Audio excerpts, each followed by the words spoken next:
राधे राधे, जय श्री राम। मैं अपने YouTube चैनल पूनम सरिता संगीत में आप सभी का तहे दिल से स्वागत करती हूँ और आप सभी के लिए ईश्वर से मंगल कामना करती हूँ। आज हम लोग बेटी विवाह, बहुत सुंदर बेटी विवाह गीत लेके आए हैं। आप लोग सुनिए, पसंद आए तो वीडियो को लाइक करिएगा। हमारे चैनल पर नए हैं तो हमारे चैनल को सब्सक्राइब करिए और गाना कैसा लगा कमेंट बॉक्स में ज़रूर बताइएगा। और आप लोग अपना आशीर्वाद इसी तरह बनाए रखिए और हमारे वीडियो को शेयर करते रहिए। अमवा के डरिया पे बोले कोई लरिया, अरे सुगना बोले लाया अमृत बोल रे लालनवा, अरे सुगना बोले लाया अमृत बोल रे लालनवा।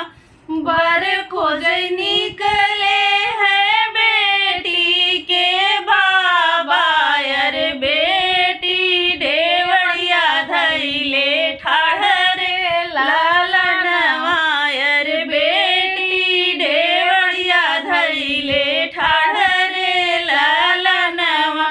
ऐसन बर तूहू खोजिया मोरे बाबा, अरे जैसन सूरजवा के चाँद रे लालनवा, अरे जैसन सूरजवा के चाँद रे लालनवा।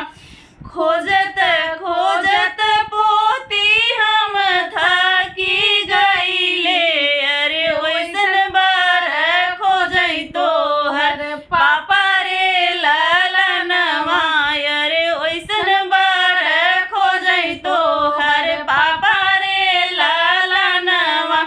अमवा के डरिया पे बोले कोई लरिया, अरे सुगना बोले लाया अमृत बोल रे लालनवा, अरे सुगना बोले लाया अमृत बोल रे लालनवा।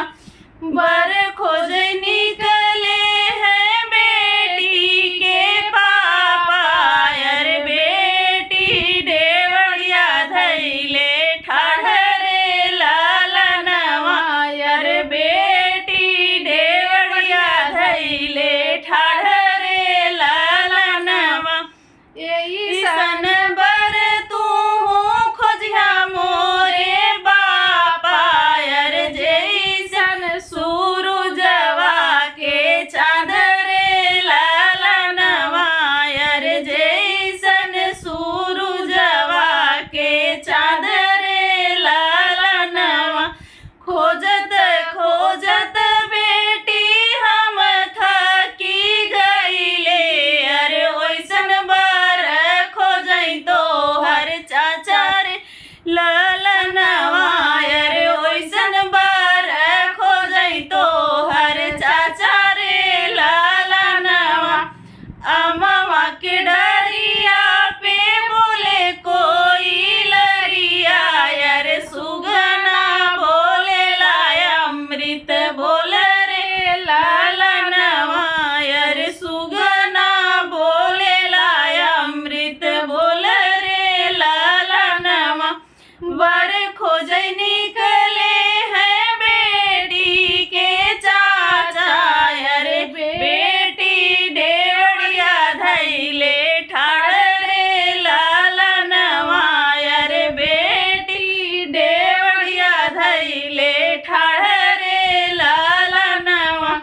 ऐसन बर तूहू खोजिया मोरे चाचा, अरे जैसे सूरजवा के चाँद रे लालनवा, अरे जैसे सूरजवा के चाँद रे लालनवा।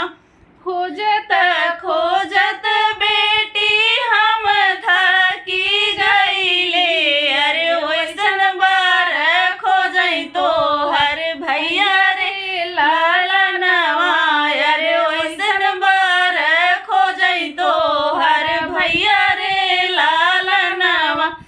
अमवा के